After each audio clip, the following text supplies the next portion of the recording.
죄를 버리고 욕심을 버리고 마음을 가난하게 하면은 천국이 선물되어진다.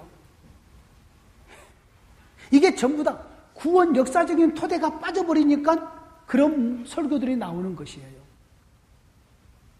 애통하는 자는 복이 있다. 어떻게 애통할까? 죄를 애통하자. 죄 지은 걸 애통하자. 하나님 앞에 열심 가지 못한 걸 애통하자. 이렇게 애통하고 애통하면 주께서 우리를 위로해 주실 것이다.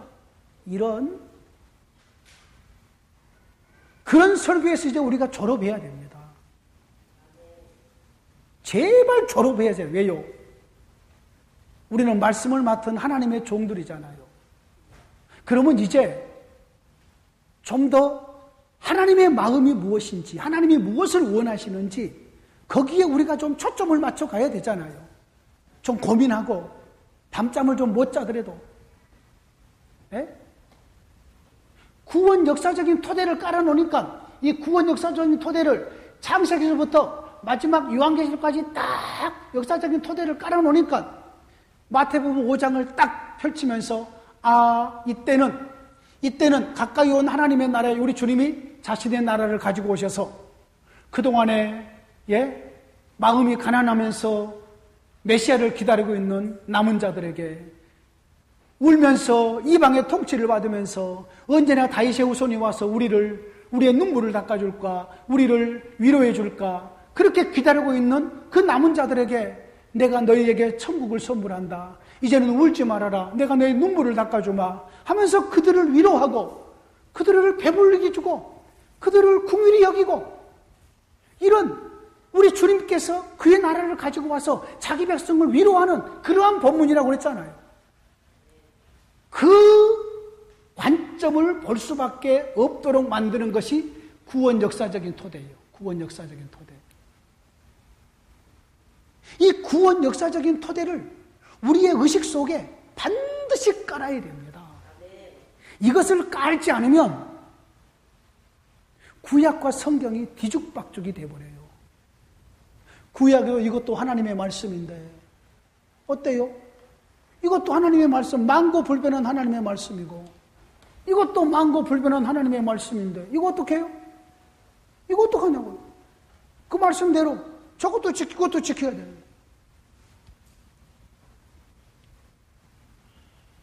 여러분, 하나님의 말씀이 옛 시대에 드러난 하나님의 말씀이 새 시대에 어떻게 이것이 아들 안에서 완성이 되어서 우리에게 주어졌는가, 그것을 반드시 부활의 빛을 드러내기 위해서는 구원 역사적인 토대를 깔지 않으면 죽었다 깨나도 그것이 안 됩니다.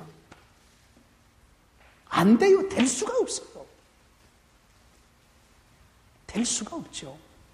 그래서 구약의 그 본문을 읽어놓고, 그리고 구약의 본문을 읽어놓고 그 본문 속에서 윤리가 무엇인가, 도덕이 무엇인가, 거기서 무엇인가를 찾으려고 그걸로 가지고 거의 다 모든 설교를 끝낸단 말이에요. 이것은 정말로 실수하고 있는 겁니다. 하나님이 구원 역사적인 토대를 깔아서 구약에 하나님께서 그 백성과 교제하는 그 교제의 방식은 무엇이고, 신약에서는 하나님이 어떻게 그 아들을 통해서 교제하는 방식이 무엇인가, 이것을 구원 역사적인 토대를 쭉 깔아놓고 그리고 나서는 우리가 그 말씀이 부활 이전인가 부활 이후인가, 부활 이후에 주어진 하나님의 말씀이라면은 이 말씀은 아들이 이루어 놓으신 구원의 은혜 속에서 그냥 우리에게 바로 선포할 수 있는 그런 어떤 복음의 메시지가 되지요. 그러나 구원 역사적인 토대를 깔아놓고 보니까 이것은 예수님의 공생의 기간 동안에 증거된 말씀이라고요. 그래도 공생의 기간의 말씀이라도 그리스도의 부활의 빛으로 다시 해석해서 드러내야 되고, 구약은 더더군다나 구원 역사적인 토대를 깔아놓으니까 이것은 어느 시대에 어떻게 하나님이 주시는 말씀, 이것을 가지고 다시 새 시대의 아들 안에서 이것을 드러낼 수 있는 것이지요. 그러므로 성경을, 구원 역사적인 토대를 반드시 이것을 깔아야 성경이 제대로 보여지고 성경을 제대로 해석할 수가 있습니다.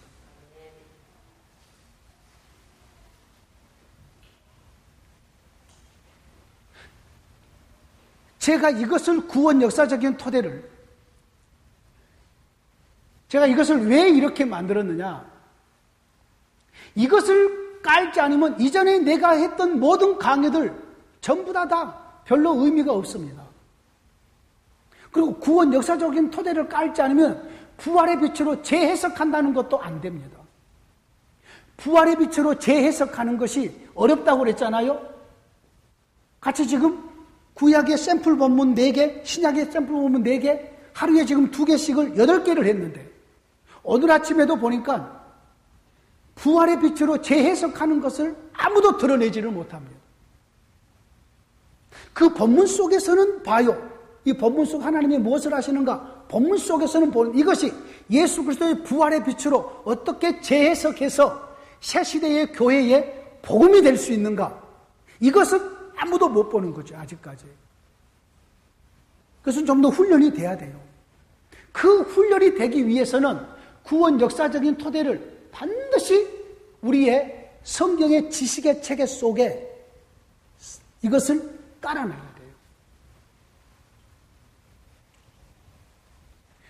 지금은 내가 뗐습니다마는 책상을 옮기면서 전에는 사무실 옮기기 전에 내 책상 앞에 가장 잘 보이는 곳에 이것을 써놨습니다. 구원 역사적인 토대를 놓으라. 구원 역사적인 토대를 놓으라.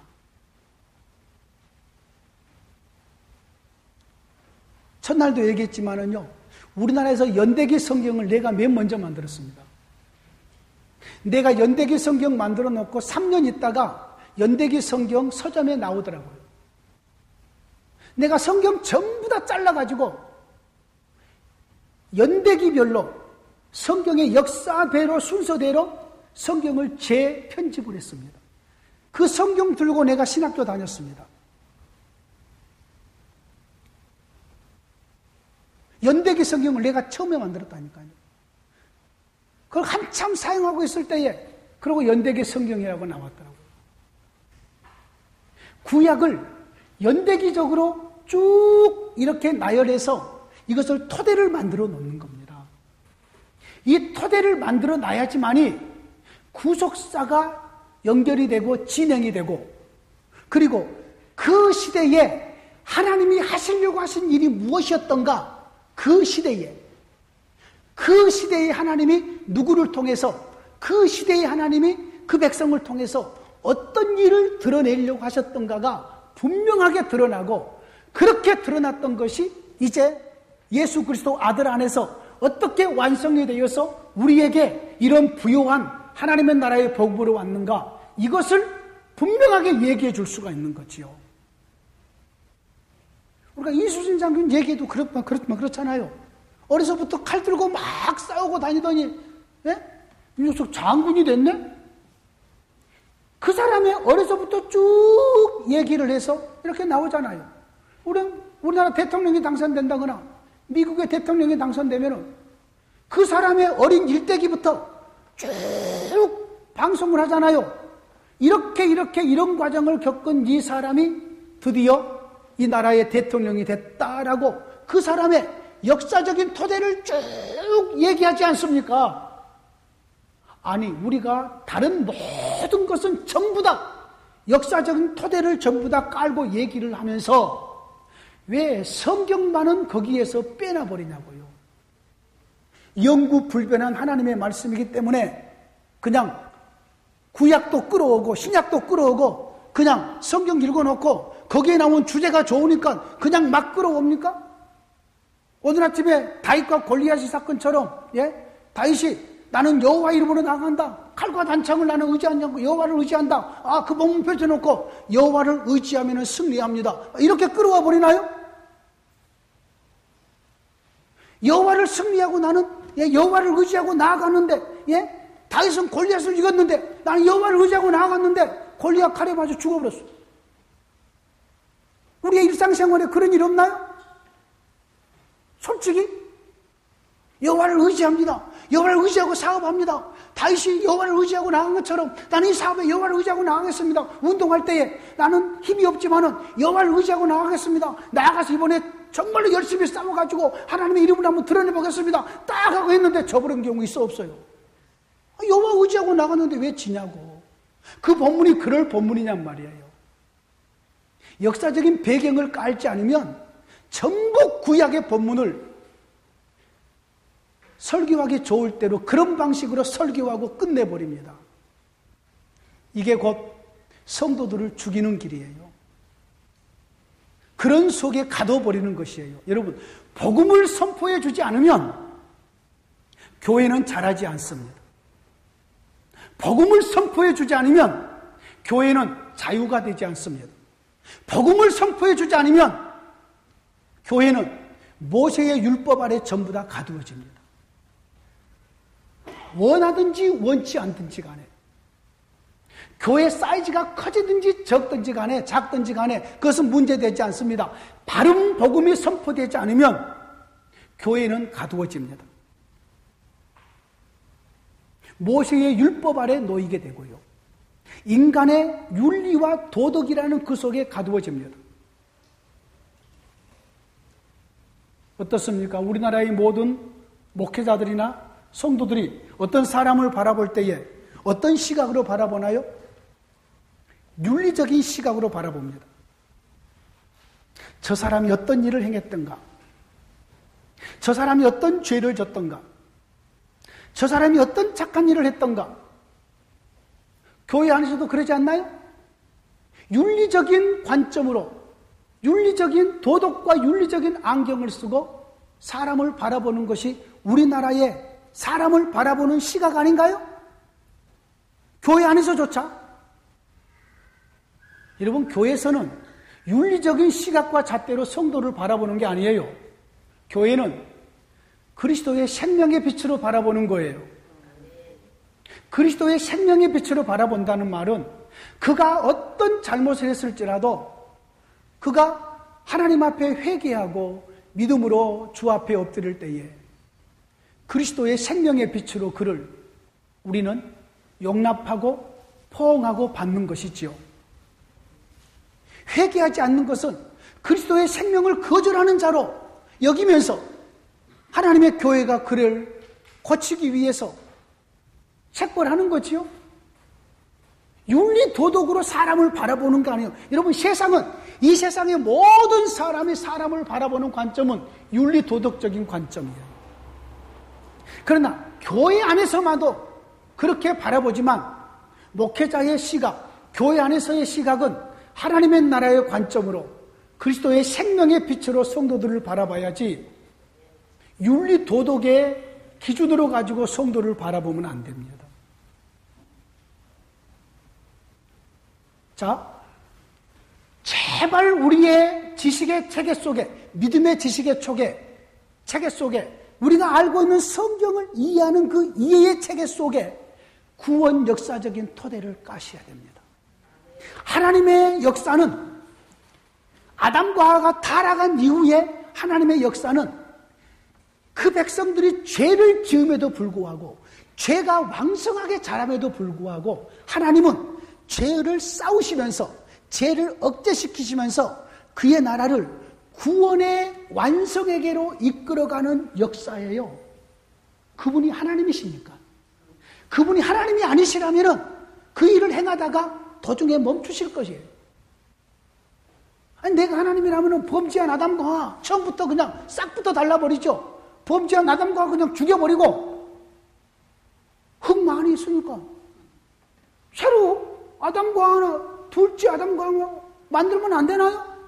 그러면서 딱 교육하는 거죠. 너 첫째 아담과 하와가 어떻게 죽은 줄 알지? 쉽지 않아요? 어떻게 죽은 줄 알지? 아예 그냥 시체도 치우지 말고 딱 놔둬. 너 봤지? 또 내 말 어기면 저렇게 될 줄 알아. 선악과 따먹겠어? 안 따먹지. 어렸을 때에 학교 갔다 오면 먹을 것이 없어가지고 텃밭에 갑니다. 텃밭에 가지고 엄마가 가지 따먹은다고 막 가지 내일 아침에 그 밥 위에 올려서 반찬을 가지 따먹는다고 하면, 예? 그 다음에는 가지를 안 따먹고 한 입 비워먹고만 하면 나무에 달려있는 가지 비워먹고 따먹은 거나 마찬가지죠.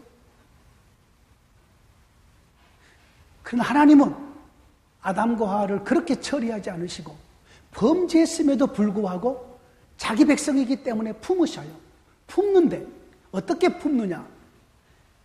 치료를 목적으로 약속하시고 품고 가시면서 죄와 싸우시면서 그의 역사를 완성의 역사로 이루어가는 구원 역사예요. 그래서 이것을 구원 역사라고 표현하는 거예요. 성경의 모든 역사가 구원의 역사예요.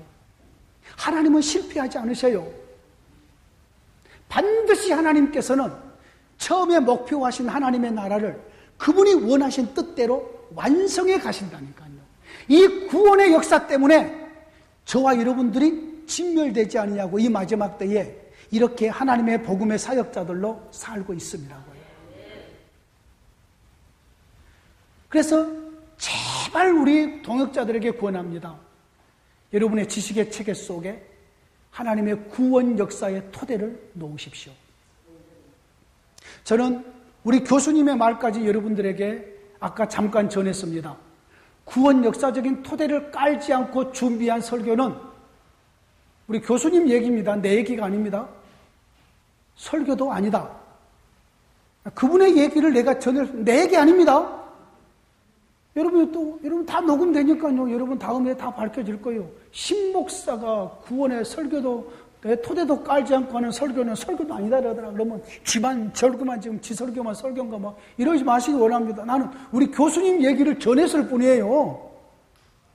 그만큼 중요하다 그 말이에요. 구원 역사적인 토대가 성경을 이해하고 성경을 해석하고 설교를 준비하는 과정 속에서 구원 역사적인 토대가 그만큼 중요하다 그 말입니다. 구원 역사적인 토대를 깔아내야지만이 지금 우리에게 와 있는 실현된 하나님의 나라에서 살고 있는 우리에게 주어지는 신분, 우리에게 주어지는 영광, 우리에게 주어지는 축복, 우리에게 주어지는 말할 수 없는 부요함, 이것이 하나님의 백성들에게 설교로 선포될 수가 있다고요. 이 토대가 깔려지지 않으면 이와 같은 것이에요. 5살짜리 유치부 아이에게 너 꼭 밥 먹고 나면은 이빨 닦아라. 그리고 손 씻어라. 그러면은 500원 줬어요. 500원. 자, 지금 구원 역사적인 토대가 없는 설교에 대해서 내가 지금 예를 들은 겁니다. 500원 줬어요. 자, 구약의 하나님의 백성들은 하나님이 어린아이처럼 취급한다고 그랬죠. 그래서 하나님이 조절하는 방식으로 백성과 교제했죠. 그러니까 밥 먹고 나서 양치질해라. 그러면 500원 준다. 500원 줄게. 그래, 양치라고 왔어요. 아빠, 그래, 500원 딱 줬어요. 이 본문 가지고 설교합니다. 자, 신약의 백성들은 장성한 어른들이죠. 예수 그리스도의 품 안에서, 아버지의 품 안에서 장성한 어른으로 하나님과 함께 교제해요. 자, 이렇게 영광스러운 복음의 은혜 속에 살고 있는 신약의 백성들에게 구약의 그 설교를 지금 합니다. 이빨 닦으면 상급으로 500원 준다. 여러분, 이빨 닦으면 하나님이 500원 줍니다. 이빨 닦으십시오. 이빨 닦으십시오. 500원 줍니다. 이것이 축복입니다. 충격 아닌가요? 이렇게 영광스러운 복음에 하나님의 말할 수 없는 아들 안에서 주어지는 말할 수 없는 하늘의 신령한 성장한 장성한 하나님의 영광스러운 교회 백성들을 구약의 그 윤리 속에 끌고 들어가서 그 아래 가둬버리고 그 아래 어린아이처럼 만들어버린단 말이에요. 얼마나 안타까운 일이냐고요. 아마 지금 하나님의 나라와 지금 구서서 하나님의 나라에 뼈대를 쭉 놓고 그리고 그 시대마다 하나님이 그 백성과 동행하는 방식이 다른 것을 전부 다 이해를 했을 때에 구원 역사적인 토대를 놓는다는 말이 무슨 말인지 금방 와 닿을 것이에요. 왜? 그 시대마다 하나님께서 그 백성과 동행하는 방식이 다르는데 이렇게 영광스러운 동행을 하고 있는 이 시대를 살고 있는 주의 백성들을 왜 옛날에 말할 수 없이 쾌쾌묵는 하나님과의 교제의 질서 속에 끌고 들어가서 거기다가 가둬버리고 아무것도 해주지 않으면서 내가 하나님의 말씀 전했다고 당당하게 목사라고 당당하게 지도자라고 그렇게 우리가 할 바를 다 했다고 할 수 있냐고요? 없는 거지요. 하나님의 나라의 구속사를 알고 나면은 그럴 수가 없어요. 그럴 수가 없어요. 우리가 전한 하나님의 말씀을 바르게 보지 못하면은 우리는 정말로 가슴을 쳐야 되고요. 고민해야 되고요. 하나님의 마음이 무엇인지, 하나님의 아들 안에서 우리에게 주시는 영광스러운 은혜가 무엇인지, 이제 내일 합니다만은 내일 부활에 대해서 많은 깊이 있는 얘기를 할 거예요. 우리 온 이 지금의 새 시대가 예수의 부활의 생명으로 가득 차 있고 우리에게 와 있는 구원이 부활의 생명이고 우리에게 약속되어 있는 것이 부활일 뿐만 아니라 부활의 생명의 꽃으로 우리가 지금 이렇게 살고 있는 이 시대에 하나님의 복음의 메시지에 예수의 부활의 생명이 빠져버리는, 예수의 부활을 온전히 드러내지를 못하는 우리 시대가 되었습니다. 그래서 어려운 것이 부활의 빛으로 재해석한다는 것이 그래서 어려운 것이에요. 여러분, 새 시대의 생명은 부활의 생명이에요. 다른 생명 없어요. 부활의 생명이에요. 이 부활에 대해서 그렇게 중요함에도 불구하고 성경에 그렇게 부유하게 온통 서신서에 예수의 부활의 부유함, 그리고 사도를 뽑을 때에 예수의 부활을 전할 자로 뽑아요. 그렇죠? 이렇게 부유한 부활의 영광스러움에 그런 것이 있는데 왜 그렇게 된 줄 아십니까? 구원 역사적인 토대가 없어서 기독교를 윤리적인 종교로, 도덕적인 종교로 전락시켜버리는 것이에요. 여러분, 기독교는 윤리적인 도덕적인 종교가 목표가 아닙니다. 윤리와 도덕이 들어있어요. 안 들어있다는 말이 아니에요. 윤리와 도덕은 기독교의 이 세상의 윤리와 도덕보다 훨씬 더 수준 높은 윤리에 왜요? 하나님의 나라의 윤리니까. 이 세상이 발벗고 가도 못 따라올 윤리예요. 그러한 윤리가 기독교 속에 들어있지만 기독교의 목적은 윤리와 도덕이 아니에요. 그러므로 우리의 설교가 윤리와 도덕에 초점이 맞춰져 있어는 안 돼요. 우리의 설교가 예수 그리스도, 그분이 누구시고 무슨 일을 행하셨는가, 그분이 우리에게 가지고 오신 부활의 생명의 부유함이 무엇인가, 이것을 드러내야 되는 거예요. 부활의 생명의 부유함이 무엇인가? 예수님께서 이루신 십자가와 부활로 승천하여서 아버지께로 받은 성령을 우리에게 보내주심으로 드러나는 하나님의 나라의 부활의 생명의 부유함이 무엇인가, 이것을 선포하는 것이 새 시대의 우리의 복음이어야 한다고요. 그걸 선포하려면 반드시 구원 역사적인 토대가 깔려 있어야지만이 그 복음이 새 시대에 실현된 하나님의 나라에 살고 있는 우리로서 그 복음이 선포될 수가 있지. 그 구원의 토대가 깔려 있지 않으면 장성한 그 아들을 데리고 가서 너도 이빨 닦으면 500원 받는다는 식으로 설교하고 끝내버리는 거지. 다윗을 본받읍시다. 다윗의 용맹을 본받읍시다. 다윗이 골리앗을 이기는 걸 본받읍시다. 총칼을, 칼과 단창과 활을 의지하지 아니하고 여호와를 의지하는 것을 본받읍시다. 담대하게 하나님께 나아간 것을 본받읍시다. 라고 설교를 하고 있으면 한마디 던지면 그 설교 끊지라고 그랬죠. 목사님, 다윗이 아내 몇 명 얻은 것도 본받을까요? 뭐라 그럴 거요? 뭐라 그럴 거냐고요? 그건 빼고 본받으라고요. 여러분, 사람은 전인인데 어떤 것을 빼고 어떤 것을 그대로 수용할 수 있나요? 사람은 전인이에요, 전인. 여호와와 우리, 하나님과 우리와의 관계는 나의 전 생명의, 나의 전인의 관계지, 어떤 것을 빼놓고 어떤 것만 따로 가는 것이 우리의 인격이 이렇게 나누지 않아요. 내가 한 4만 명의 목회를 하는데 남몰래 세컨드를 두고 산다고 합시다. 40일 금식 기도를 했어요. 뭐 성경에 대해서 박사입니다. 상담에 대해서 대가입니다. 막 세계적으로 유명합니다. 자, 괜찮나요? 이런 끝이죠. 그런데 왜 구약의 그 다윗을 본받자고 그럴 수 있나요? 그렇게 설교할 수밖에 없는 것이 구원 역사적인 토대가 놓여있지 않기 때문에 그러는 거예요.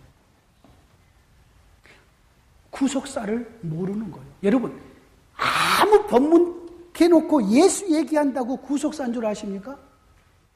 그것은 모형론이에요, 모형론. 여러분, 모형론은 우리 개혁교회에서 그것은 수용하지 않습니다. 모르겠어요. 여기에 우리 선교사님들이 여러 교파에서 왔기 때문에 모르겠습니다만은 모형론은 우리 개혁교회에서는 수용하지 않습니다. 예? 물론 그것이 상당히 위험한 것이죠. 예? 위험한 것이죠. 모형론은요.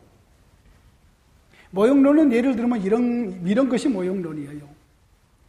마라에 물이 썼습니다. 그래서 나뭇가지를 집어던졌더니 물이 달아졌습니다.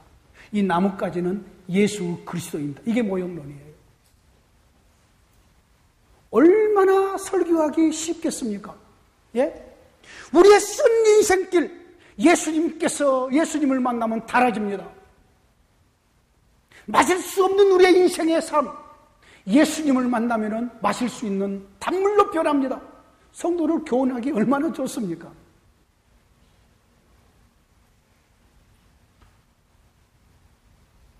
여러분, 예수님을 얘기하려면은 역사적인 토대 속에서 하나님께서 어떻게 그의 아들을 통해서 역사를 진행하면서 그리스도를 준비하고 예표론적인 것입니다. 예표론적. 모형론과 예표론은 다릅니다. 전부 다 신학을 하신 분들이라서 이 단어는 어떤 의미인지 알겠죠. 데이빗도 이거 말 알겠어요? 모형론, 예표론. 예, 그래요. 몰라도 예, 그럴 수 있어. 괜찮아. 예, 이제 신학생이니까. 자, 여러분, 예표론은 이렇게 예표가 될 수 있습니다. 예? 아담과 하와가 그렇게 하나님과 우리와의 연합의 부분을 그의 질서 속에 한 몸으로 심어 놓으셨다. 이것이 어떤 예표냐면 새 시대의 그리스도와 교회의 예표예요. 그리스도와 교회가 한 몸이 된 것처럼 이것이 아담과 하와의 연합 속에서 예표가 되는 것이죠. 그렇죠?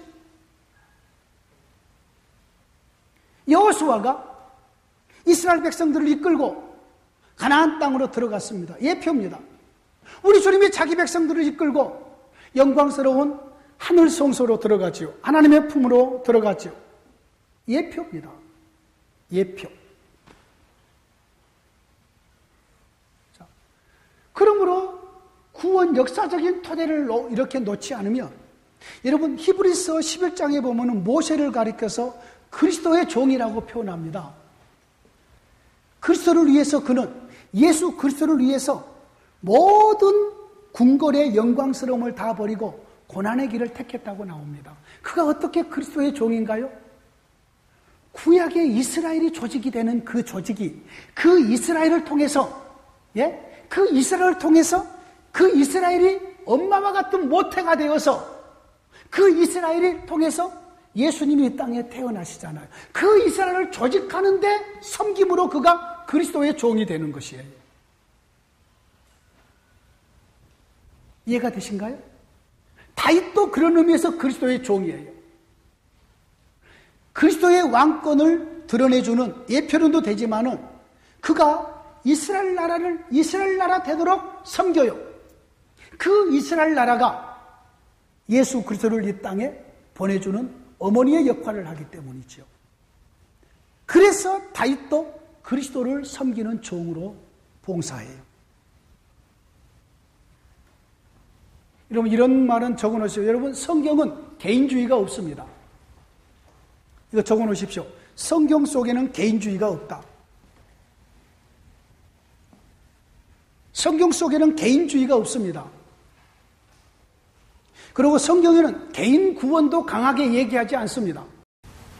성경은 전체적인 하나님의 나라에 대한 이야기고, 구약에는 가나안에 세워질 하나님의 나라에 대한 이야기고, 신약에는 하늘에 속한 하나님의 나라에 관한 이야기예요. 개인에 대한 이야기를 초점으로 하지 않습니다. 물론 룻에 대한 이야기를 하고 그런 얘기를 하지만은, 그런 것조차도 어떻게 주께서 메시아의 후계자로 보아스를 또 룻을 이렇게 그들을 통해서 다윗의 계통을 그 암흑시대에, 사사의 암흑시대에 어떻게 다윗의 그 구속의 왕가를 이어가시는가에 대한 하나님의 이야기지, 개인에 대한 이야기를 하려고 하는 게, 여러분 룻기서는요 효도하는 며느리 이야기도 아니에요. 어떻게 주께서 암흑한 세월 속에서 다윗의 후손, 유다의 자손으로부터 하나님께서 약속하신 다윗의 후손을 계속해서 이어가시는가, 그렇게 일해 오셨는가, 그 얘기하고 있는 것이지 효녀 룻을 얘기하려고 하는 부분은 아니에요. 그런 얘기가 나오긴 하겠지만은, 그러나 그것이 메시지의 핵심은 아니란 말이에요. 구약은 전부 다 이스라엘 얘기예요. 땅에 세워진 가나안 땅의 하나님의 나라 얘기예요.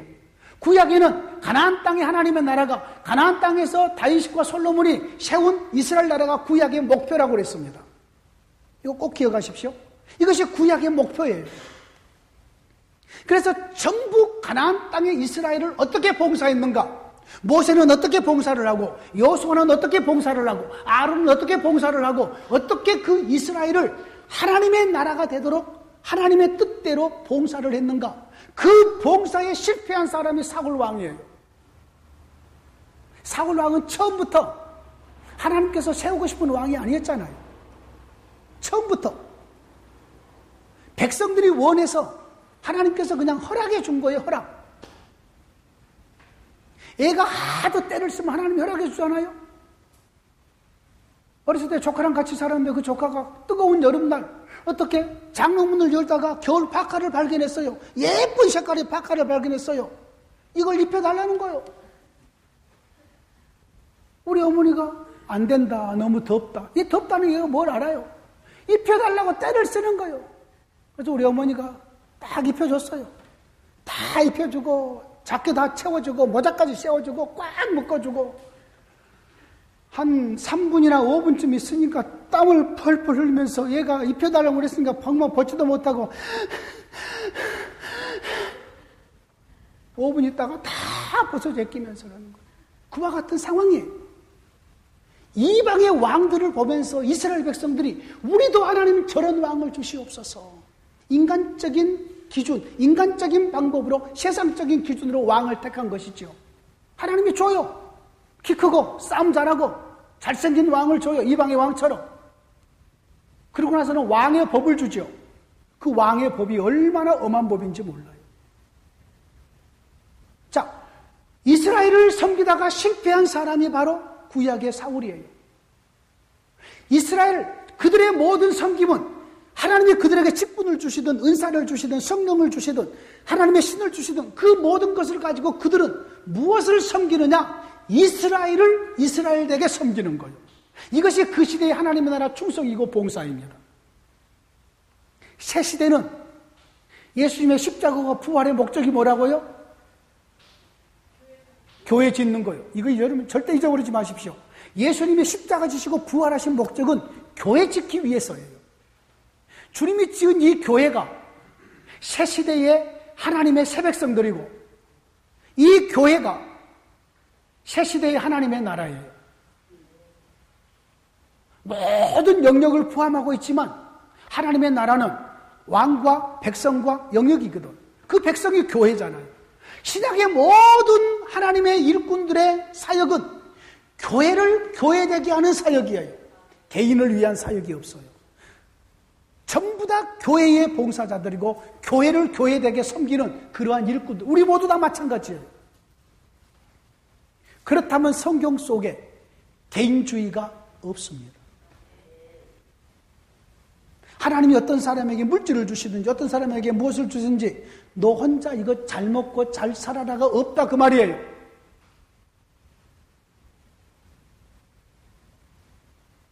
성도들의 의식 속에 이런 것이 있다니까요.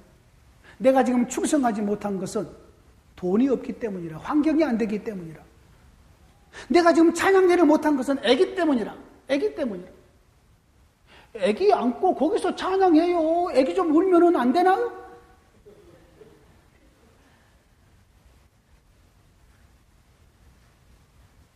고집사님 전에 저쪽 교회 있을 때 애기 안고 찬양했어요, 안 했어요? 그때 했죠? 찬양대 같이 앉아서 애기 안고 두세 명 안고 찬양하다가 애기가 울면은 하나님께 영광이 가려지나요? 사람들이 듣기에 조금 좀 그럴 수 있겠죠. 그게 어때서요? 아니, 여러분 예배하는데 여기에 강아지 들어오면 안 되나요? 그거 뭐 특별히 안 되나요? 짖지 않게 하면 되는 거 아니에요? 어때요? 고양이 와서 저기에서 앉아있으면 고양이 나가. 어디 예배석은 나가. 뭐 이래야 되나요? 여러분 성경은 우리에게 어떤 것을 주실 때에 개인주의로 주시는 법이 없어요. 전부 하나님의 나라에 어떤 것을 주시는데 내가 지금 하나님 앞에 충성하지 못한 것은 돈이 없기 때문이라, 환경이 안 되기 때문이라. 그러면 저는 이렇게 얘기합니다. 집사님, 평생도록 가난한 이 상황에서 환경이 안 되면은 이 모습대로 살다가 끝낼 겁니까? 젊은들 말을 잘 들어요.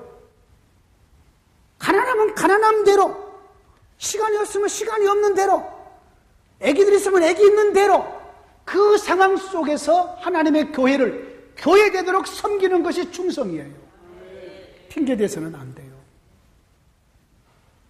성경의 전체적인 내용은 개인주의가 없습니다. 우리에게 물질을 주신 것은 사명으로 주신 것이고, 우리에게 재능을 주신 것은 하나님의 나라를 섬기러 주시는 것이고, 우리에게 시간을 주신 것은 그 시간으로 하나님의 나라를 아름답게 확장해 가는 일에, 우리를 성숙시키고 다른 사람을 성숙시키는 일에 우리에게 주시는 모든 은사들이지, 나 개인을 위해서 너 잘 먹고 잘 살아가는 법이 없습니다. 절대 없습니다. ever, never 없습니다. 그래서 하나님의 나라의 의식이 없으면 개인주의가 된다는 말이 그 말입니다. 개인주의, 개교회주의. 시야가 좁아지고 우리 교회.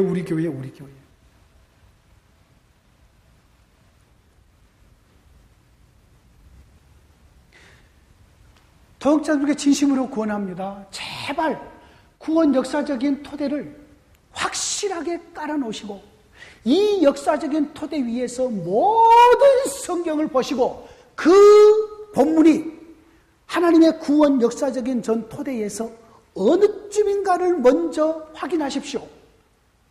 그러면은 팔복을 순교자로 만드는 일은 없을 겁니다. 팔복을 그동안에 얼마나 많이 순교자로 만들었냐요. 얼마나 많이 내 마음대로 해석해서 사장시켜 버렸냐고요. 팔복을. 네? 이것은 한 가지 예일 뿐입니다. 예. 구원 역사적인 토대를 깔아놓으면 이제 보이기 시작을 합니다. 이것을 했기 때문에 보여요. 그 시대마다 하나님이 그 백성과 동행하는 방식이 다르다. 이것을 해놨기 때문에 보이기 시작을 해요. 밑에 수립된 하나님의 나라, 약속된, 조직된, 또 가나안에 예언된, 가까이 온, 실현된, 완성된 이것을 뼈대를 세워놨기 때문에 이제 보이기 시작을 해요. 이것 안 해놓으면 안 보여요. 성경이. 아무 본문이나 택해놓고 여러분 큐티 상당히 그 위험한 것입니다. 오늘 나에게 주시는 말씀 오늘은 성질 내지 말라고 되어 있네. 그래, 오늘은 성질을 내는 것이 하나님의 영광을 이루지 못하는 것이 야고보서 1장에 있는 말씀. 오늘 성질 안 낼 거야? 여러분, 하나님의 말씀이 전체적으로 나에게 주신 말씀이지 오늘 나에게 주시는 말씀이 어디가 있어요? 아닌가요? 이 말씀이 전체적으로 나에게 주시는 말씀이고, 성질 내라지 말라는 것은 평생도록 나에게 주시는 하나님의 나라의 윤리지요. 신약의 지혜서인 야고보서를 통해서. 여러분, 신약의 지혜서는 야고보서입니다. 구약의 지혜서는 욥기 시편 잠언전도와 같지만은 신약의 지혜서는 야고보서예요. 새 시대의 지혜서로 주신 우리의 말씀이지, 평생도록 우리가 그 말씀을 붙잡고 창세기부터 요한계시록까지 전체적으로 나에게 주신 말씀이지, 이것이 왜 오늘 나에게 주시는 말씀만 되냐고요. 물론 오늘 나에게 좀 더 깊이 있게 나에게 다가올 말씀이기도 하겠죠. 그러나 그것이 위험하다 그 말입니다. 마치 세점처럼 어린이 대공원 앞에 가면은 돈을 주면은 새를 딱 내놓습니다. 그럼 새가 톡톡톡톡 올라가서 딱 하나를 찍어냅니다. 진짜 살아있는 새가. 그걸 딱 펼쳐보면은, 오늘은 북쪽으로 가지 마십시오. 오늘은 머리 긴 사람을 만나지 마십시오. 세점이에요, 세점. 예? 기독교를 그렇게 전략시켜버려서는 안 된다고요, 우리가요. 하나님의 말씀은 전체적으로 우리에게 주신 말씀인데, 구약이 우리에게 하나님의 말씀이 새 시대에 하나님의 말씀이 되는 것은 하나님께서 전 역사적으로 구원의 일들을 이루어 오셔서 아들 안에서 우리에게 그 말씀을 부여하게 주셨기 때문에 구약의 모든 말씀이 우리에게 하나님의 말씀이 되는 거예요. 이것이 예수 그리스도의 부활의 빛으로 해석되어서 구원 역사적인 토대로 이해를 해서 해석해서 주어지지 않으면 이것은 교회의 복음이 아니라 되려 이것은 교회를, 성도들을 어린아이로 만들어버리는 것이에요. 어린아이로, 모세의 제자로 만들어버린 것이 된다고요. 서박사님이 늘 그랬어요. 한국의 모든 교회 성도들은 예수의 제자가 아니라 모세의 제자라고. 나는 그때는 그 말이 무슨 말인지 몰랐어요. 내가 예수님 믿고 예수님의 제자인데 왜 우리를 가리켜서 모세의 제자라고 그러나? 그런데 신학을 연구해 가면서 깨달아지는 것이 그렇다. 내가 이번 주 토요일 날 결혼 주례를 하는데요. 그 부모님 전에 우리 교회에 나오다가 여기 인사동에 곱창집을 크게 함으로 이제는 그쪽에 무슨 승동교인가를 나가요. 나가는데 그쪽에서 어른들 주일날 아침에 막 식사 대접하고 그러느라고 장로 장립을 수요일날 어제죠? 수요일날 어제 했어요. 그 남편 되신 분이, 부인은 권사를 했는데 그 교회는 새벽 예배, 주일 낮 예배, 특별히 새벽 예배 때에 목사가 강단에서 출석 부른대요. 김 누구 장로님 나오셨나요? 이름을 부르는 누구 장로님 나오셨나요? 누구 권사님 나오셨나요? 성동 경찰서에 한 분이 이번에 장로 장립을 하는데 막 수사로 돌아다니라고 막 그래서 새벽 예배 못 나가면은 사유서를 써가지고 낸대요. 사유서를 써가지고. 이러이러한 새벽 예배 못 나갔습니다. 여러분, 이것은 좋은 것 같아도 어떤 분이 이러대요. 목사님의 교회 주보에 헌금 사항 내지 않는 것은 참 지혜로운 것 같아요. 그런 이름을 거기다 전부 다 내고 하는 것은 여러분요, 이것은 성도들을 어린아이로 만들어가는 것이에요. 장성한 어른으로 기르는 모습이 아니에요. 지금 우리가 살고 있는 이 영광스러운 부활의 시대에 성도들을 어린아이로 만들어버려서는 안 돼요. 하나님의 생명의 복음을 힘있게 선포하고 하나님의 하나님 되심을 드러내고 그러면서 복음의 부유함을 드러내면은 그 복음을 부유함을 드러내기 위해서는 반드시 구원 역사적인 토대를 놔야지만이 가능합니다. 안 놓으면 안 됩니다.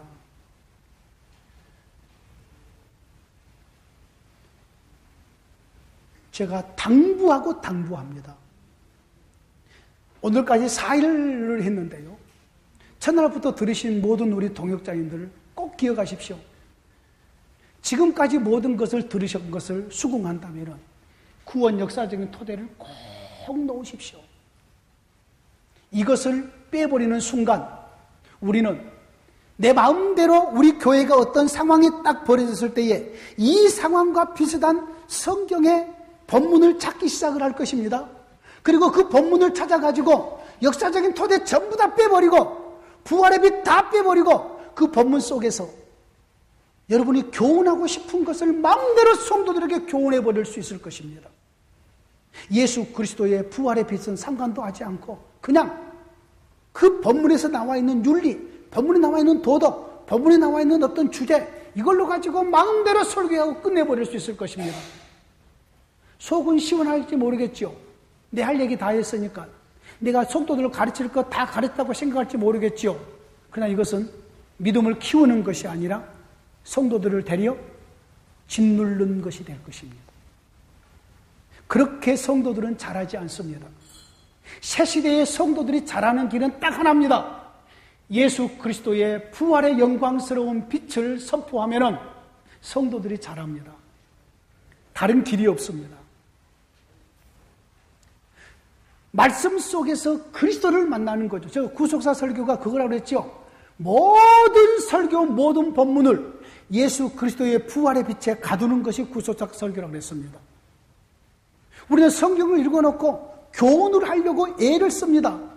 그리고 막 하고 싶어집니다. 그러나 그것이 아니라 그 성경을 읽어놓고 이것이 아들 안에서 어떻게 부활의 영광스러움으로 우리에게 다가왔는가를 선포해 줄 수 있어야 됩니다.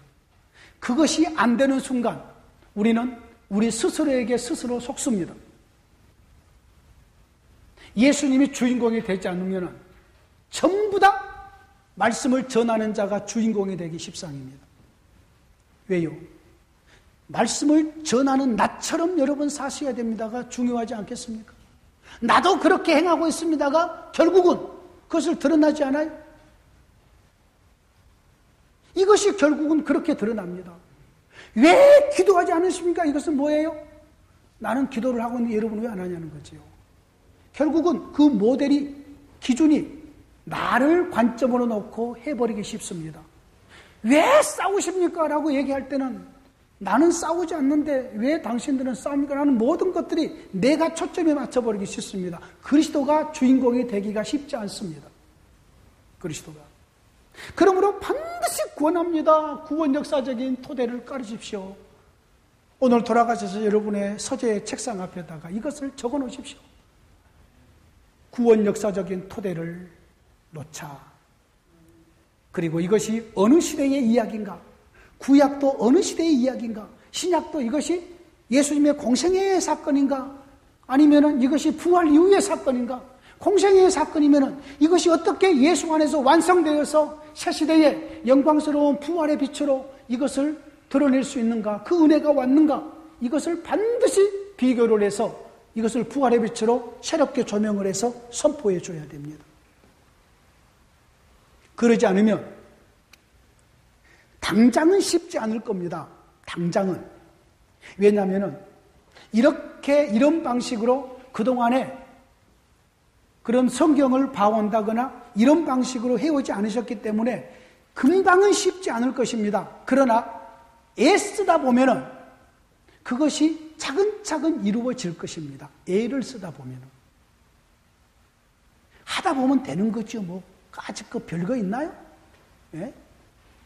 여러분 사실 새 시대에 우리에게 와 있는 구속사적인 어떠한 이러한 토대는요 그렇게 많은 내용들이 아닙니다. 내일까지 해서 이제 내일은 부활의 빛으로 재해석하는 것까지 부활과 부활의 빛으로 재해석까지 해서 내일 이제 마감을 한다고요? 사실은 내일이 가장 제가 여러분 다 참석하라고 이 말한 것이 아니라 실제가 그렇습니다.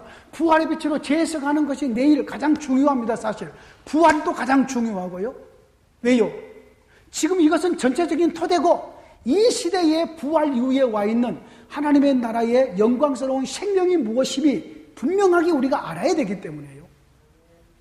그리고 이것을 이전에 구약의 모든 것, 예수님의 사복음서의 공생애까지라도 부활의 빛으로 재해석해서 선포해 줘야 되는 일이기 때문에 이것이 빠져버리면 아무리 이것을 다 했어요?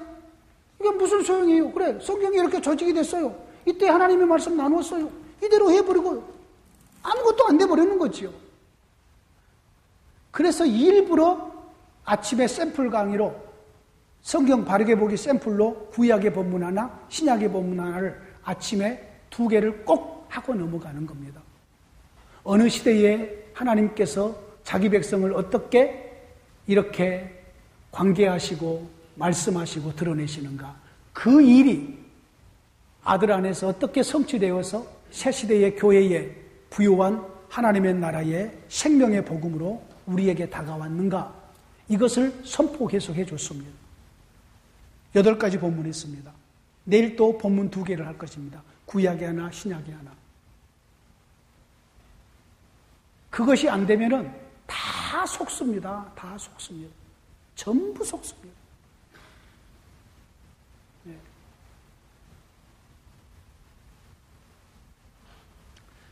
자, 내일은 아마 마치는 시간이어서 금방 좀 아마 우리 동역자들이 저에게 질문할 것들도 있을 거라고 생각해요. 또 궁금한 것들도 있을 거라고 생각하고요. 아마 내일은 그런 질문 시간이 거의 없을 겁니다. 그러니까 지금 한 30분 동안에 우리 동역자들께서 그동안에 강의 들으면서 조금 의문난 것들, 조금 이해가 안 된 것들, 그리고 그런 부분들을 조금 이렇게 한 말씀하고 나서 서로 나누고 나서 그러면 한 30분쯤 되지 않을까요? 그러고 나서 이제 저녁 식사하면 될 것 같습니다. 혹시 의문난 것 있으면 조금 질문들 하시죠. 좀 이해가 안 되는 부분들이 있으면 또 질문하시고요.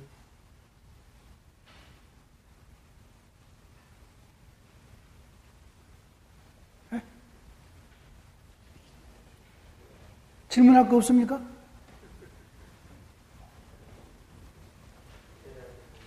폐하기로 동의요? 30분 남았는데요? 네?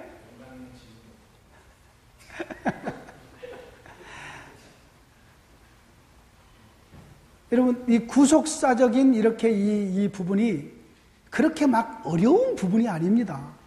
그리고 이미 많이 들었고 알고 계신 것들을 제가 조금 좀 정리했을 뿐이지 제가 뭐 별다른 걸 얘기한 것이 아닙니다.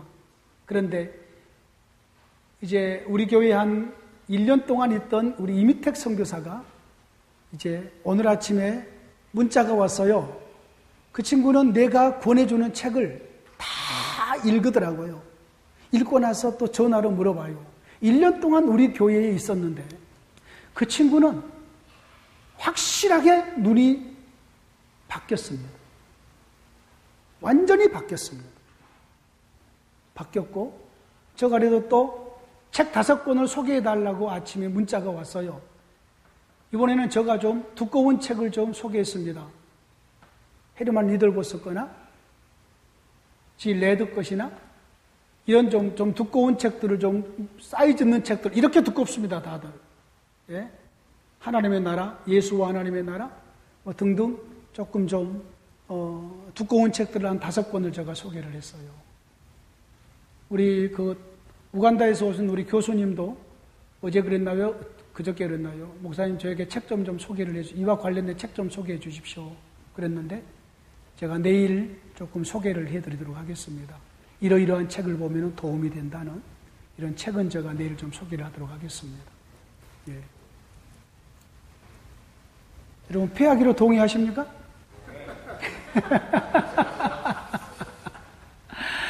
예. 그러면은 우리 목사님 한번 기도하고 오늘 강의 마치도록 하지요.